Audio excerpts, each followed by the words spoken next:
হাতি বাহিনী মক্কার দিকে এগিয়ে আসছে, আকাশ কালো মেঘে ঢাকা। ইয়েমেনের রাজা আব্রাহা একটি বিশাল চার্চ বানিয়েছিল।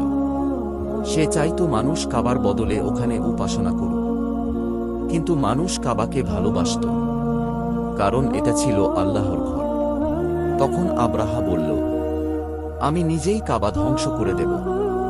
সে বিশাল এক বাহিনী তৈরি করল, সাথে আনল মহাহাতি। ভূমি কেঁপে উঠছিল তাদের পদচারণায়। তারা এগিয়ে আসছিল মক্কার দিকে। মক্কার মানুষ ভীত হয়ে পড়েছিল।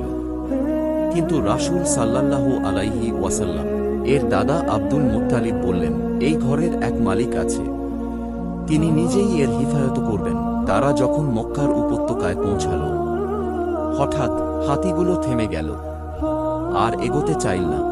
তারপর আকাশ ভরে গেল পাখিদের ঝাঁকে। প্রতিটি পাখির ঠোঁটে ছিল আগুনে পাথর। তারা সেই পাথর ফেলতে লাগলো আব্রাহার সেনাদের উপর।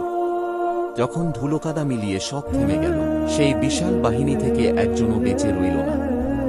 আর কাবা ছিল অক্ষত দাঁড়িয়ে। শত্রু যত বড়ই হোক, যদি আল্লাহ তোমার পক্ষে থাকেন, কেউ তোমাকে ধ্বংস করতে পারবে না। আজও কাবা দাঁড়িয়ে আছে, সত্য, শক্তি আর তাওহীদের প্রতীক হয়ে।